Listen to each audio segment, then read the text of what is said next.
Moderator for today. This is the fourth edition of Engage and Act, a weekly series designed to shed light on the humanitarian crisis in Lebanon and showcase the efforts of organizations actively working on the ground and to encourage people to support their efforts. In our first episode, we heard from representatives from Beit el-Baraka, Arc-en-Ciel, and Rouad al-Tanmiya about what they do, the conditions they're doing it under, and the challenges they face. Our second featured the Lebanese Red Cross, and our third was with Minister Nasser Yassin, Lebanon's National Emergency Committee Coordinator and Caretaker Environment Minister. Today, we will hear from LIFE members and social entrepreneurs who are doing extraordinary work, leveraging their talent, network, and resources to address the humanitarian crisis.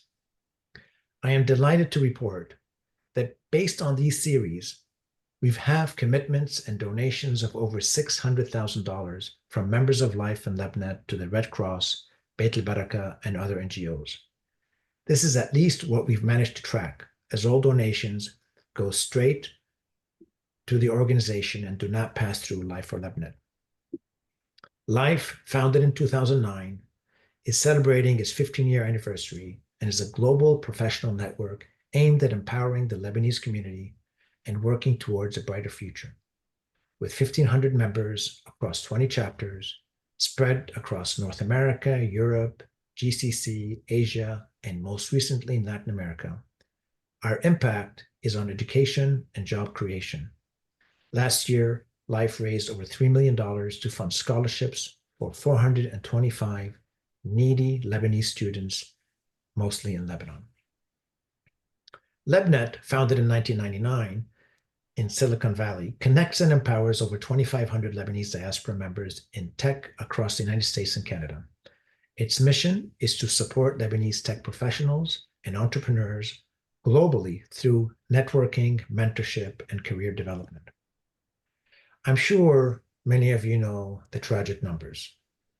Since the onset of the Israeli war on Lebanon on September 17th, the resulting humanitarian crisis has led to 1.2 million people displaced, of which 400,000 are children. 3,000 have been killed, 13,500 injured. Some estimate damages of over $20 billion in a country where government revenue is barely over $3 billion, and that was before the outbreak. Poverty, which had already risen after the 2019 crises, is now more widespread. Now to our speakers. I'll be asking each of our speakers some initial questions, then go to your questions in the chat. I'll start by introducing Rindala Beydoun and Ziyad Baroud of Istidama, followed by Alexandra Tohme of Azahir, and then move to Fadi Shajia of Million Bridges. Rindala Beydoun is a lawyer, managing partner at Tribonian Law Advisors, and founder of Istidama, a Lebanese nonprofit specializing in initiating and managing sustainable development projects across all regions of Lebanon. And Ziyad Baroud is also a lawyer and a managing partner at HBDT Law Firm, a former Minister of Interior and Municipalities, and a co-founder and board member of Istidama. Rindala and Ziyad, welcome to the program. Thank you.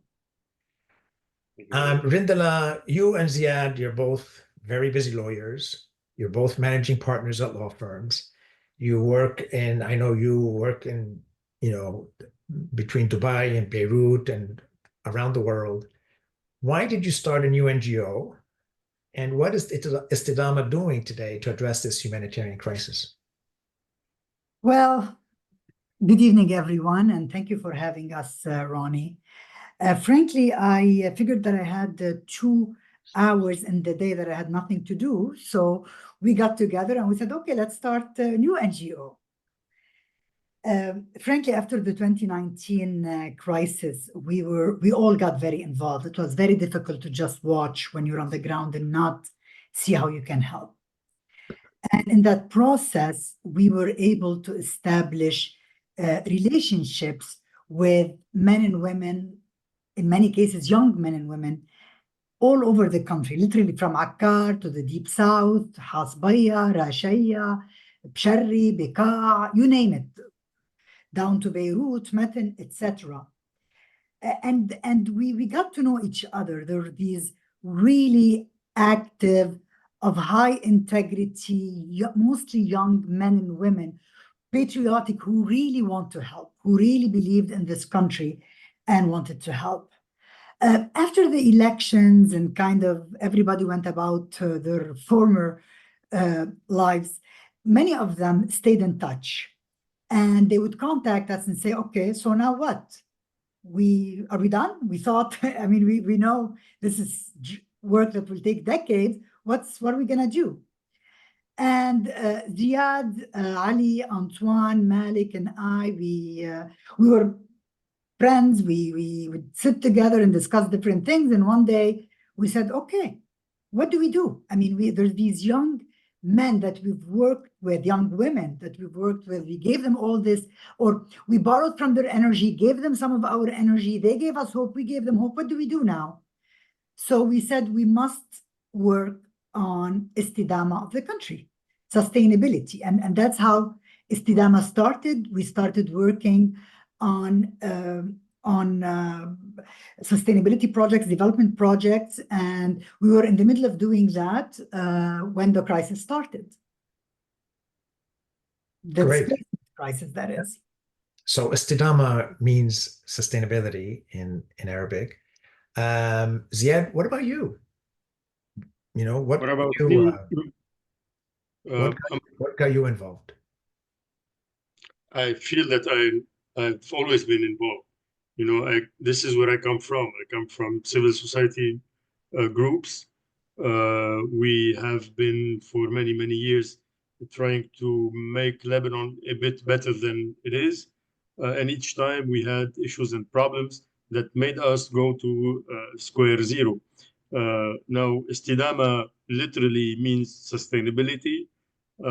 Sustainability comes at a time when the whole country is hardly surviving. So one cannot really speak about sustainability at a time when you need other emergency ways of dealing with your daily challenges. But Istidama managed to do both.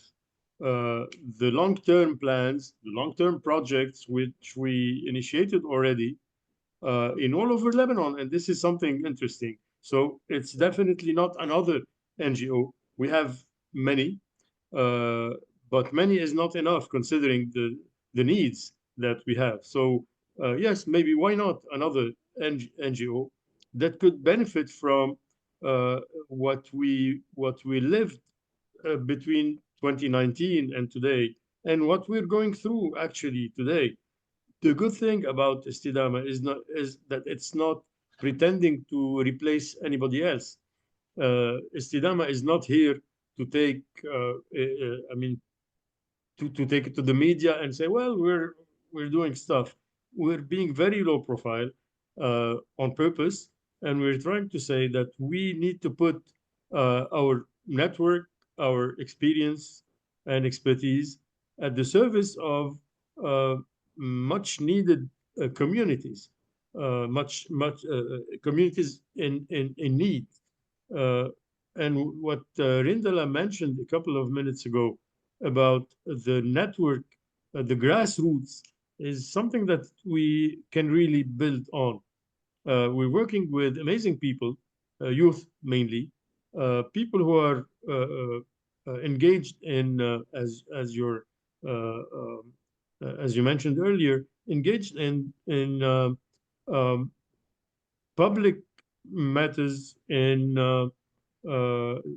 development, and today in crisis response. So it's a combination of all of this. And I believe that even if we're not an army of staff, volunteership is what makes Istidama sustainable, because somehow, yes, we have our staff, we'll have more staff, but the idea is to have more volunteers. And when I say volunteers, I mean people who are convinced that they can do maybe small steps that could lead to bigger goals and results, therefore. Right. So basically, this is how we're seeing. Yeah. So Rindala, when we talked initially, we walk us through a little bit the kind of projects that you're doing and what's unique about the approach that Istidama is doing. And just also to follow up on Ziyad's question, you talk about your staff. Can you tell us how many staff you have and then just tell us a little bit about the approach? Ronnie, do you mean the projects pre the displacement crisis? You mean what we were doing in terms of development projects? Yeah, Or yeah. I mean, just like okay. so you had a specific kind of approach that you were using to Absolutely. try to do something that you Absolutely. felt differently. And so what's different about this Yes. development? The way we worked is, as I said, we went back to these young people and we said, look, we're not going to come and tell you we have money for water. Come and tell us what water project we can do for you. We said, we'd like you to start by doing an assessment, a community assessment in your area. Okay, sit down, all of you together. We're happy to be there as well, but it really needs to come from you. Decide really what are your priorities, okay? And then come and tell us, and then together we can devise a project that really will be helpful for your community. And that really resonated a lot.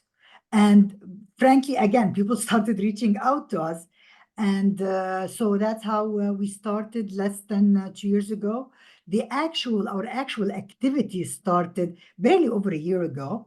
And we've worked on a water project in the Akkar area, a vocational training center in Nabatieh in the south, a school rehabilitation in Metin, as Brumana, as well as in Shuf. Actually large 189 farmers are involved in an agricultural project in Zahle.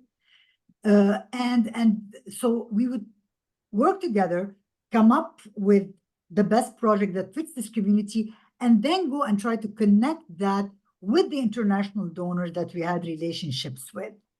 And that's sort of how our approach works. Today, we have a team, a staff of 3 people. We're also very involved, especially Ziyad, Ali Abdul Latif, and I. And lots and lots of volunteers since the crisis started, all over. So obviously being a life member and a networker par excellence, you have a whole network of connections and friends that you're leveraging to try to bring to this kind of effort. We'll come back to Istidama in a minute. Because I just want to kind of go through in first round and let me get to Alexandra or Alex. Hi, Alex. You're the founder of Azahir. It's an NGO working in the north. You have 2 community centers, and your mission is to empower youth, provide child protection, education, psychosocial support, and local capacity. So why did you start up Azahir? And what are you doing during this crisis? Thank you so much. It's an honor to be here with these great other organizations today and with Life.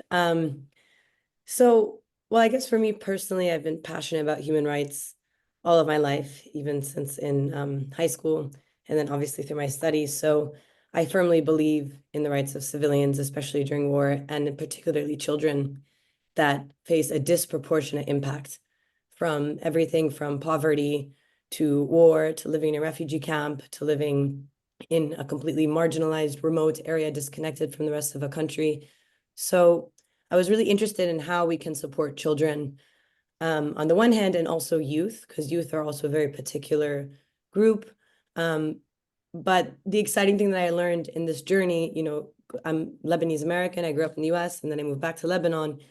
And seeing the challenges sometimes can feel daunting, especially as I chose the North, which is of the most poorest and marginalized areas of the country. But the great things that I learned is that, especially with children, by early interventions and creative strategies for learning, for mental health, we can really make a tremendous impact. We can prevent further disabilities or disorders, or, we can really prevent negative pathways for their future if the sooner we act. And it just, sometimes it doesn't take as much as people would think when it comes to how complicated or resource heavy it is. It's actually a very resource light operation. It's just about having passion and dedication and the right team, which I'm blessed to really have in the North. So tell us a little bit about some of the programs that you're doing there, and how you're really working with youth and helping them. Sure. So we Obviously, had, that is one of the poorest areas of Lebanon, and neglected by the central government. yeah, I can speak to that also. And I had like a map, if I could share a screen, if it was interesting to people. But so we had a regular program before obviously this current crisis since the Israeli bombing. So our program for the past 10 years has been education on the one hand, so remedial education for children, but then a big highlight is the psychosocial support element.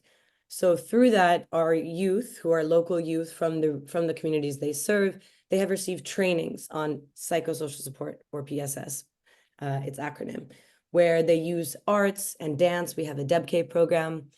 We have a chess program. We do cultural heritage. We do a lot of football. Sports is an unbelievable tool where they learn life skills development. And they learn through some fun game, let's say through football. It's not just about sports or soccer, if you want to call it. It's actually about obtaining critical thinking, communication, nonviolent communication, collaboration, listening skills. And you really help develop those traits in those children. And my team, my youth team, really tracks and assesses this progress to make sure that we are having a positive impact. Because the other flip side of it, which we see now with children fleeing war, fleeing bombing in the south and Beirut and all across Lebanon, is like an untrained intervention can actually have harmful effects. So at the same time, children are very sensitive. So you have to be very careful, particularly during emergency crises such as now, as to how you approach this. So in response to this, my team has really gone about training other youth, since they already have the expertise, on psychosocial support, psychological first aid, to make an immediate early intervention, but make sure they're equipped with the principles of psychological first aid and the steps in order to, have the right approach with children, and then again, prevent a longer term disorder. I'm so fascinated by this. I just want to ask you one more question before we go to Fadi. The question about psychological first aid and this concept that you talked about in our call on positive parenting. And so can you talk to me about how receptive people are to this and how you kind of unfold it onto the community in a way that it gets acceptance? So to answer that, so when I went to the North, so my mother's from the Shuf, my father's from Tripoli. So I dig that in because that's what I was driven to the North because of my Tripoli roots and because I knew Tripoli was suffering more than other parts of the country, and it's a beautiful city. That journey led me even further north to where, right now, actually, Akkad has reported 70% poverty as of a World Bank report recently. So the entire country has tripled, but Akkad has been suffering even more than Tripoli and other parts of the North. So sorry, to answer your question though. So I went to those areas and I knew I was an outsider. I obviously, okay, I'm Lebanese, but I don't know anything about these areas. And I'm not going to come with some presumption that just because I have a master's or I come from this background that I know what's right for them. So I spent time really gaining their trust, living with them. So one of our centers is in Nahr al-Bared, the Palestinian camp in the north. The other is in a remote village called Tel Mayan in Akkad. And I really got to know the community. And that's how I built my team. So to answer your question about how do we do positive parenting, my team are all young people that started maybe around 18, 21, 22 years old. Now they're a bit older. Now they're 27, 30 years old. And they're of the community. They've been born and raised in these communities. So when we started working with the children, after a couple months, a year or two, they said, we need to start outreaching to the parents. So the youth led household visits. And I'm sure many other colleagues on this call and people in Lebanon who do NGO work know how important those household visits are, and to approach them in sensitive and delicate ways, make sure the parents are receptive to, knocking on the door, coming in the home, asking for a couple of questions. Through those surveys, we learned that the parents want our help, that the parents were not only so happy that their children are coming to a safe center where they're getting education and mental health support, but they want strategies to work with their children. These are children living in, again, these extremely volatile communities that aren't safe. These kids are dropping out of school or getting bullying at school. And we're helping them build what positive parenting is really about, is rebuilding that relationship between the parent and the child that's built over trust, over listening, over non-judgmental, not reprimanding, not using, sort of those more aggressive or frustrating means, which are understandable when these families are living on top of each other in such dire situation. And it was just really beautiful to see how open they were to going through sessions where they wanted young people to give them strategies to help work with their children under such difficult circumstances. Yeah, I think we could probably all benefit from it, not just people. Fadi, welcome to the program. You are the CEO of Million Bridges, a Barcelona-based financial technology firm. You operate under EU's banking norms. You offer a platform for Lebanese expats and other organizations and NGOs to transfer money to beneficiaries in Lebanon. To start off with, tell us a little bit about your background and how you came about to start Million Bridges, and how did you come up with the name? Thank you. First of all, thank you for this opportunity. I'm honored to be part of this group. I just wanted to say before I go into any details that from everybody who's been invited to this event, we are probably the only ones who are a for-profit company. So I just wanted to apologize in advance if I sound a bit No apologies commercial. On the value scale, we are at the lowest level, maybe compared to other to the amazing work that the charities. I think what you do is enabling what they do. So, but we'll get to that. Yes. So I've been living in Spain for the past 32 years. Most of my life I've been living in Spain, longer than I've lived in Lebanon, but I'm still very much emotionally connected to Lebanon. So during confinement, as Rindala said before, when we were sitting down doing nothing instead of just relaxing and taking it easy, my head was turning and trying to find a way to help Lebanon, because as you know, we were undergoing not only confinement but also the results, the effects of the October. Let's say, incident in Lebanon, or upheaval, if you like. I was trying to send some money to Lebanon to my brother, who was setting up food boxes for some displaced families. And I tried using the traditional means, and I saw that they were very expensive. And at that time, if you remember, companies were delivering Lebanese pounds when you were sending euros or dollars. And after that, it changed, of course. But it just made me realize how expensive remittances are to Lebanon, and not only Lebanon, but in general, remittances are very expensive. So I thought, what if there was a way to make them a little cheaper and safer? And because I'm living in Spain, and because Europe had recently developed and approved new banking norms, allowing companies that are not banking and let's say commercial banks to offer services, financial services, to other companies and to individuals, what we call today fintechs.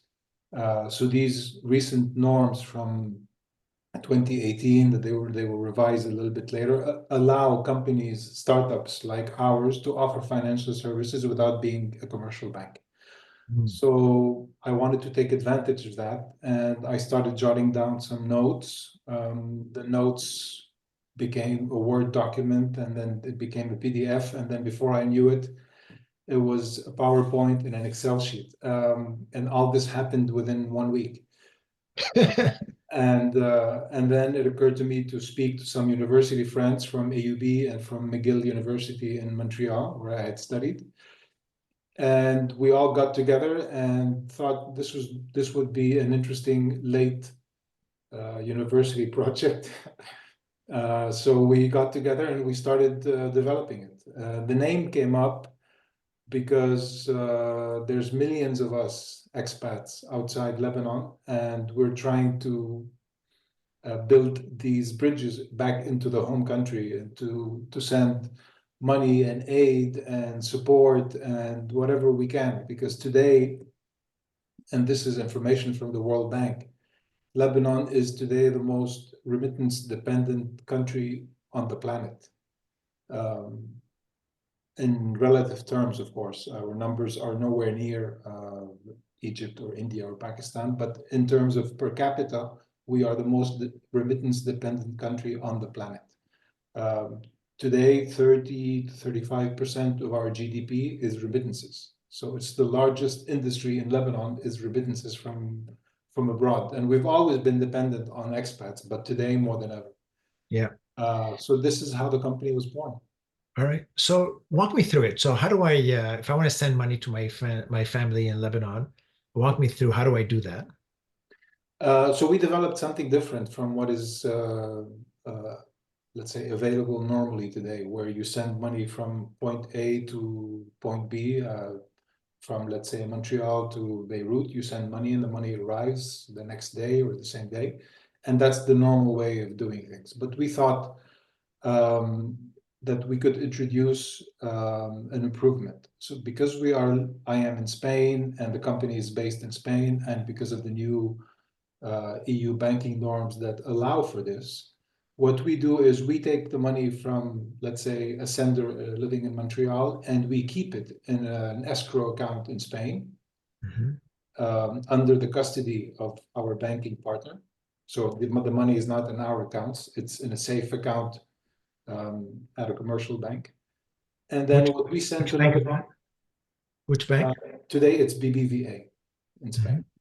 So what we send to Lebanon is a notification via SMS, and we tell the beneficiary, your son, for example, has sent you $500 that you can spend at the following locations, that you can cash out from these locations, or you can keep for later use, knowing that your money is safe in a European bank. So that's why we call it also the bridge account, because, hence the company name. It acts as a bridge between the sender and the beneficiary in Lebanon, and the money always stays in the safety of the European banking system. Okay. So now what are you doing with regards to supporting NGOs who are working on the humanitarian crisis in Lebanon now? How is Million Bridges supporting them?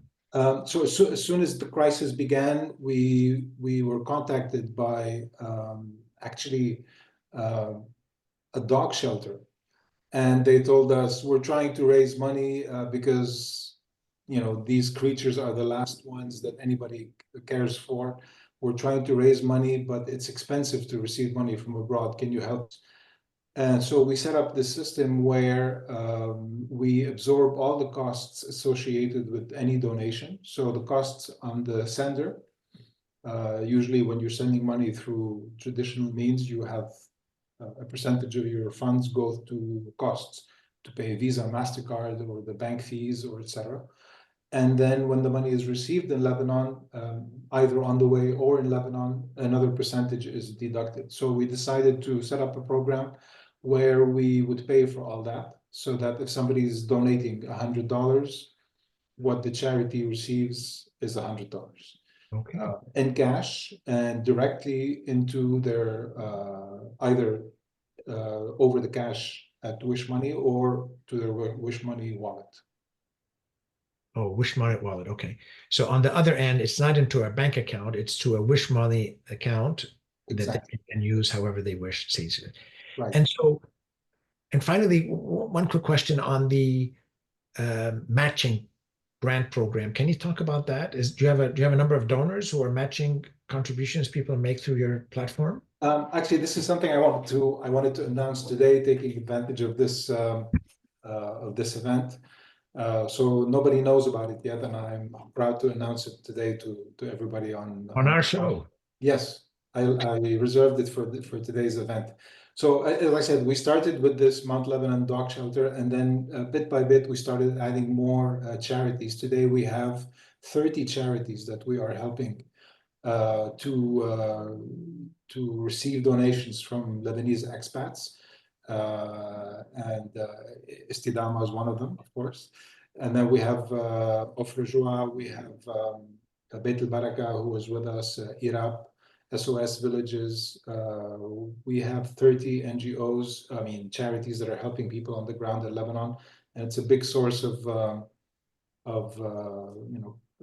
pride for everybody at Million Bridges.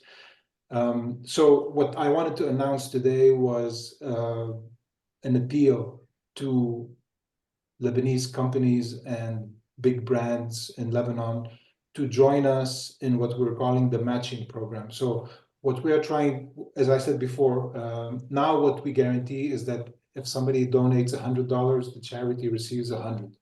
We wanted to go a little bit further. We wanted to try that if somebody is donating 100, the charity receive 150. So we're doing this by approaching companies and big brands in Lebanon to ask them to contribute. Every time somebody sends 100, would you add 5 from your own CSR program, or would you add 10 or 20 or whatever you like? And we wanted to start to kick this off by us adding 5% to any transaction today to any of these 30 charities. So today, any charity receiving receiving a donation of $100 will see 105 credited into their account. This extra 5 is coming from Million Bridges, and we hope other companies and brands will join us to make this 150 eventually. That's really terrific. And we really, our experience in other organizations about this matching grant really has the leveraging effect is really highly encouraging and really makes a difference. I know, Alex, you had your hand up, and maybe you have a question for Fadi. And is your organization on this list, by the way? So Fadi, I think we can find some partnership here, because Azahir could greatly benefit from avoiding the MoneyGram fees that I'm paying every time I send cash to Lebanon, because obviously due to the financial crisis, as you described in 2019, our Lebanese bank is just... Yeah. With pleasure. After this call, and that's why I thank you, Life, for doing these things, because that's how we can know about each other. So Ziyad and Rindala, how do you send money? How is money sent to your organizations? And would this Million Bridges be a platform that you could use potentially in your efforts? You're on mute, Rindala. Absolutely. Actually, my heart started dancing as I was listening to you, Fadi. We've been receiving 3 types, if you will, of donations. There is the money via a Fund of Hope, which we end up with all the fees here and there paying 10%. And it's the biggest rip-off, especially because we as an NGO, our overhead is so minimal that we promise people, if you're giving $100, $99, if not 100, are going to the displaced and to purchasing supplies. And now you end up paying 10% to Fund the Hope. So that's one way. Another way is, I think we're lucky to have people and friends who trust us. So we've received a lot of money directly. And that is another way. And more importantly, and this is very recent, is in-kind donations. Because as I said, as we were trying kind of to connect and leverage the relationships we have, be it from the grassroots here to the INGOs and then on to the Lebanese diaspora or business community, we know a lot of people who are in the trading business. And many of them are from the US, some of the trading businessmen in the US, but also in Europe, locally, in Turkey, etc. And we started reaching out to them and saying, come on, guys, we know you're always sending containers to Lebanon. Can you give us 10% of your next container, your next blankets container? Can you give us whatever you can give us, we'll take. And then we have set up this warehouse in Daura, which is very, very close to the port. So then we would tell them, as you are exiting the port, you just go down 2 kilometers and we're right there. So put there whatever you can.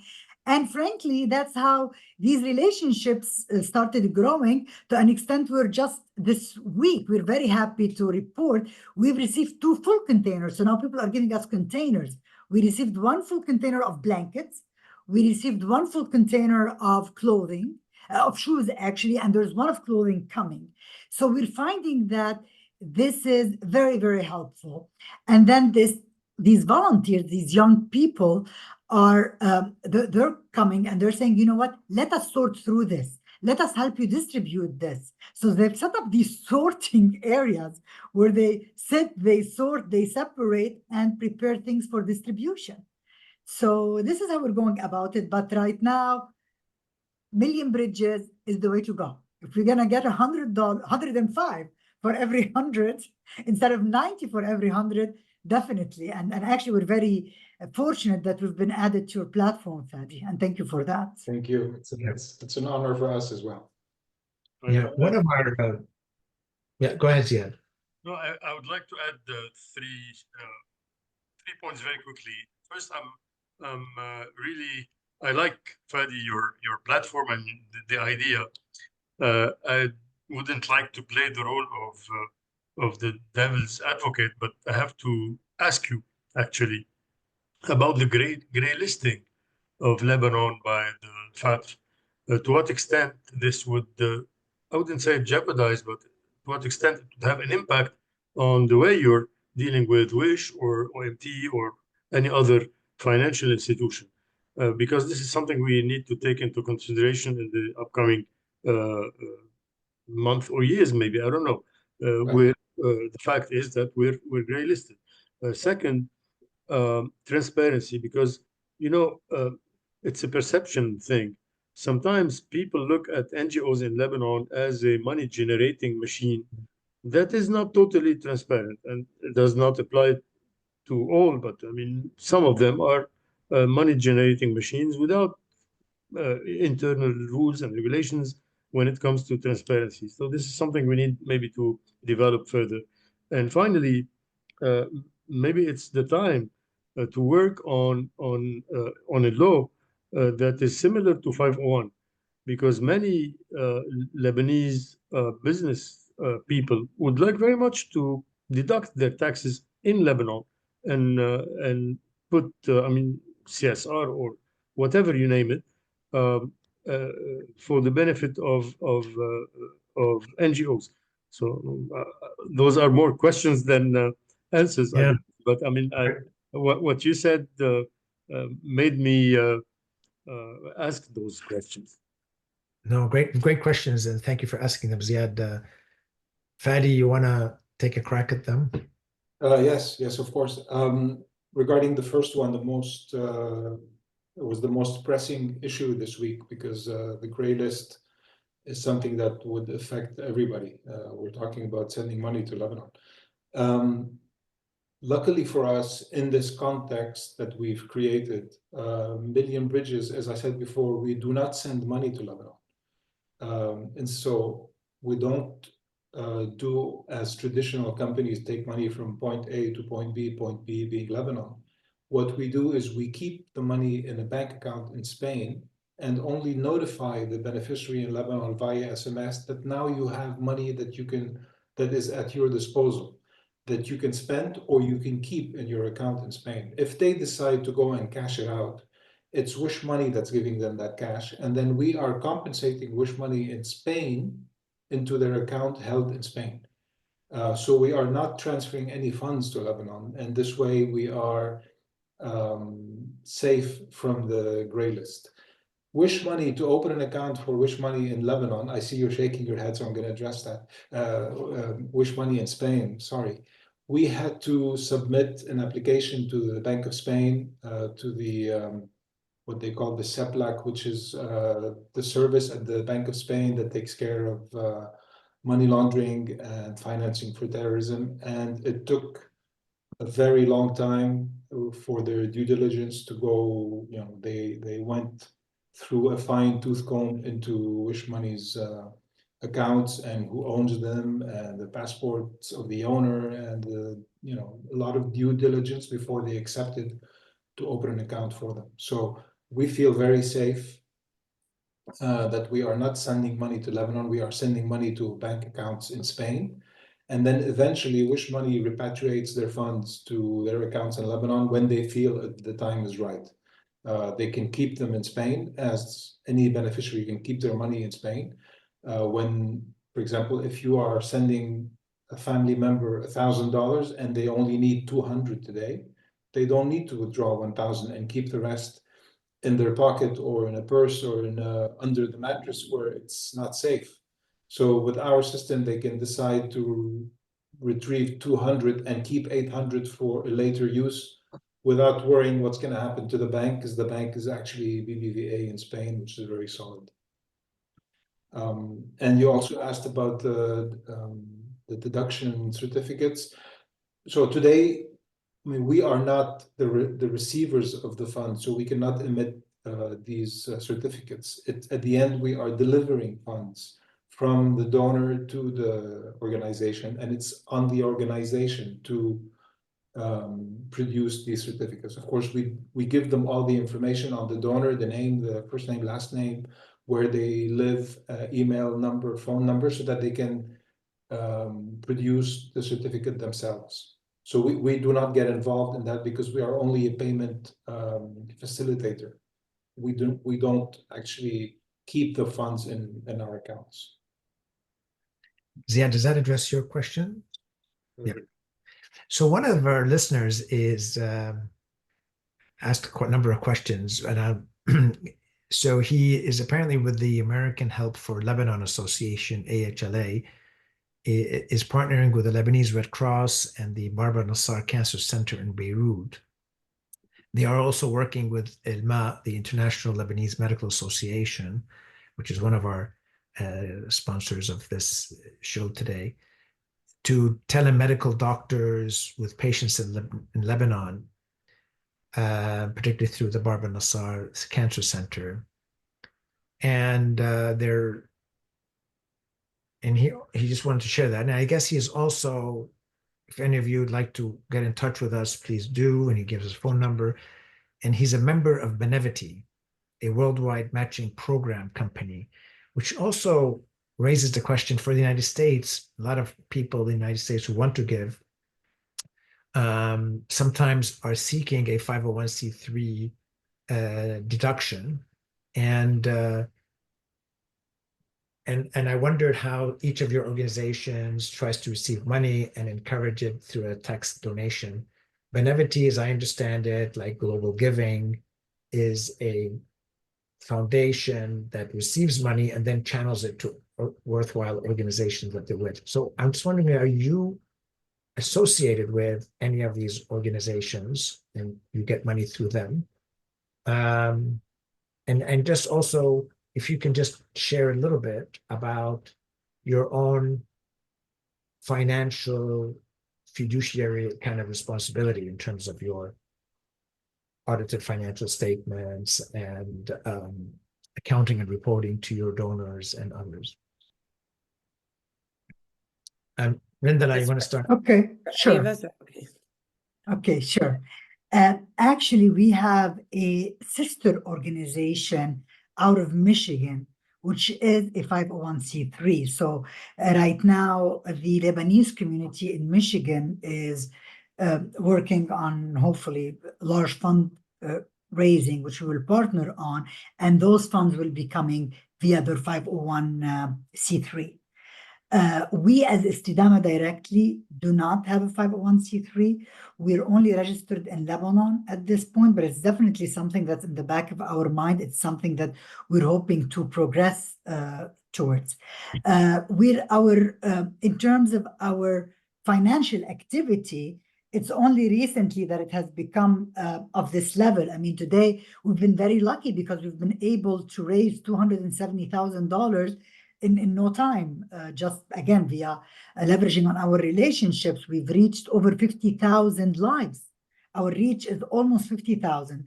We've been putting all of that in a report, very transparent, very open, and it's actually on our website. It's on our social media. We've already issued 3 reports. The 4th is coming in the next few days, and we will be having audited accounts, absolutely. But in order not to tell people, oh, we're going to have audited accounts, you can see them in mid-25. We issue full reports every couple of weeks, which has everything from the centers. We are serving the families, the reach, the supplies, all the way to what we've received and what we've paid. Yeah. Alex, you want to talk a little bit about your Sure. reporting? So, well, Azahir is a member of Acts for Lebanon, which is a 501c3. I'm sure some of you may know who they are. So that's called a fiscal sponsor, which seems like Benevity is that as well. And the point of these fiscal sponsors is that for NGOs, such as ours that are registered in Lebanon, Azahir is registered in Lebanon, this enables us to get tax-deductible donations. So if people want to donate to Azahir, they go to actforlebanon.usa.org and they hit the partners, and under the children category, they'll see Azahir with a PayPal link. So very easy and has the tax deduction. But however, why, again, Million Bridges is interesting to us is instead of sending the money through that bank account as through MoneyGram and they take a fee, Million Bridges is helping give us a solution to the lost bank account in Lebanon. And yeah, for financial reporting, you know, we've had an auditor, third-party auditor for every year of our operation. We're very robust with our financial reporting, and we're a very kind of low-cost, high-impact organization. I always like to track and tell any donors, you know, with anywhere between $100, $500 a month, you can help between 20 to 70 children be a part of our daily program. And that is something that we're just proud of, the fact that we don't like to spend money on things that maybe aren't necessary, in the sense that, you know, we can do a lot with our bodies. We can do a lot with the training, with the people. For me, it's investing in the people, my team, meaning that the bigger costs, rather than having sort of more exorbitant, you know, instead of having an office outside of our centers, outside of our communities, we have centers where if people want to visit us, we're not wasting money on an office and all of that printing and all that extra stuff that maybe definitely bigger organizations need to do. But with our very niche level, we rather people come visit us on the ground and visit our centers and really focus where our resources are spent and investing in the team. Because to me, I believe that yeah, it's really all about them. Like, for example, this summer, our summer program, when the kids don't have to be in a school or anywhere, we had 100% retention rate for our centers, meaning attendance every single day, every child was there. Wow. So, yeah. I was wondering whether on a larger scale and moving forward, how you are working with other organizations, and whether, you know, like we had Nasser Yassin, the Minister of Environment, who's coordinating the humanitarian efforts on behalf of the government. And I understand the way he's trying to, the work that they're doing is trying to work with municipalities at a lower level. And I'm wondering, to what extent are you coordinating your efforts with them, and how are you working with other organizations within the framework of this Red Cross and others? So partnerships is everything. And I think everyone here who works with organizations in Lebanon knows that. It's so beautiful to see the NGO world in Lebanon. Partnerships, collaborations. Since our existence, we've been partnering with other local NGOs and the Raisa Baladiya, the mayors of the towns in Akkad.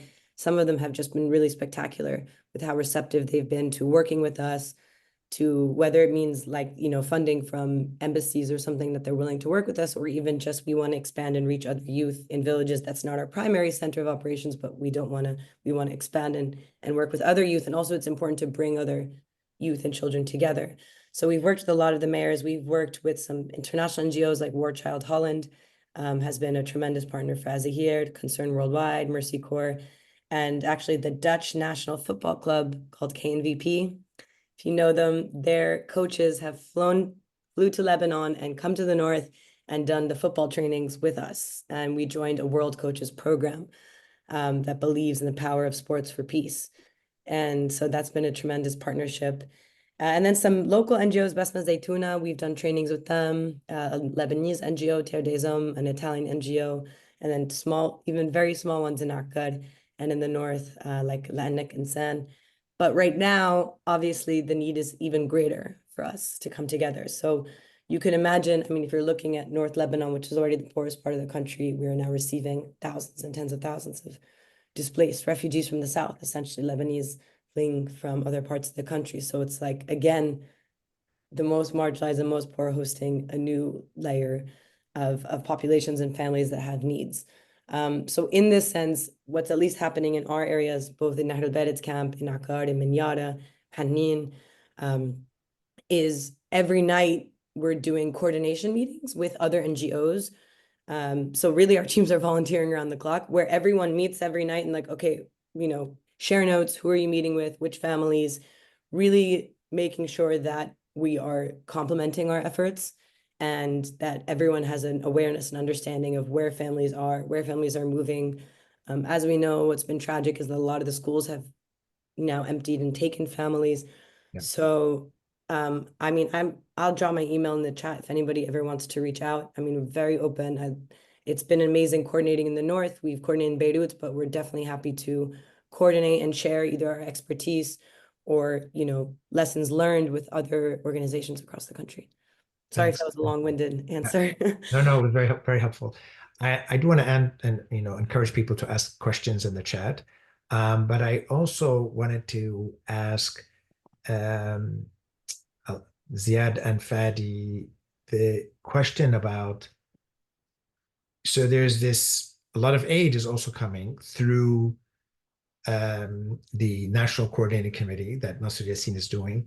And how does an organization like yours try to connect with them to try and get a piece of those fundings that might be related to the work that you're doing? And I'm wondering, and I wanted to ask Fadi as well, how does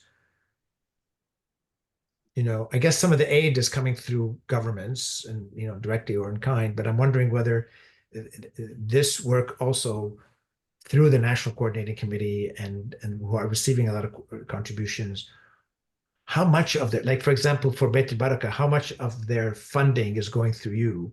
I suspect they're getting a lot of money, but I'm wondering how much of it is going through you and how much people are aware of it. So. I mean, I think it's a drop in the bucket compared to their budgets, because they receive funding as many charities from various sources. The largest part is from other larger charities abroad, from governments, from the social aid departments of other governments, especially in Europe, Germany, and Denmark and Norway are very active in that regard, and they each have their departments to help other charities. So it's a drop in the bucket, but it's only beginning, because we've only launched this program a few weeks ago. So it's really up to those charities to tell their database, their donor list, their followers, that this is another option available to them. Not everybody can send $100,000 to help a charity. Some people only send 50, 100. So for those smaller amounts, that's where we come in, and we guarantee that the money is not lost on the way in fees or credit card commissions or cash withdrawal commissions. And we wanted, as I said before, we wanted to go a step further and try to involve, you were mentioning about collaboration, to involve other companies and other brands to try to do something different, try to make 100 equal 150. So do the opposite of what happened in Lebanon, where 100 became 5. Let's try to make 100 150 if we can, between all of us. I like that. I think a lot of people can relate to that. Ziyad, I want to give you the last word. Can you share with us how, into your understanding, given all the money going towards this national committee and coordination committee that Nasser Yassin is doing, how does an organization like Istidama or others tap into it, particularly if, do you apply for these grants through them, or is it go through the municipalities? Do you have an understanding of how the mechanisms to access some of those funding works?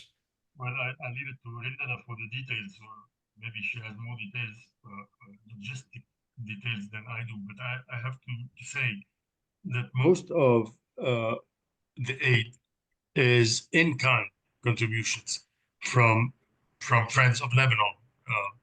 There are I wouldn't like to speak about transparency. I don't know really about how transparent it is. They say it is. I'm not really in a position to say that it is not. But I think that we need to get more info when it comes to the end users or the end beneficiaries of these of the aid. Now, as far as I know, Istidama is getting in touch with the platforms, getting in touch with the national committee. There are some steps to be taken in order to register, and I'll leave it to Rindala maybe to go into further details. Yes, actually, we are in the process of registering. Frankly, we started before Hayat al-Ighaza even got organized and got going. And we've been, alhamdulillah, we've been lucky to be able to get donations and busy trying to get supplies, etc. But we are registering and we're hoping to have a partnership with them as well. But so far, we have not relied on them. We have not had to rely on them. All partnerships are very important. Great. Well, listen, let me just take this opportunity to thank each and every one of you for all the amazing work that you're doing. You know, this is I know this is work from the heart. You're really making an impact. You're a model for other people to do something similar. Fadi, thank you for using your entrepreneurial and for-profit company to help support the country in these very trying times. On behalf of Life and Lebnet and Ilma, I want to thank you all for all you're doing. Alex, Rindala, Ziyad, Fadi, have a great rest of your day. And I hope that both of you, Azahir and Istidama, register with Million Bridges, and then we can have 100,000 donations doubled by donors, and we can leverage and multiply and really model the behaviors of Lebanese around the world who are really supporting their country in this very trying times. Have a great rest of your day. Thank you so much. Thank you. Thank you very much.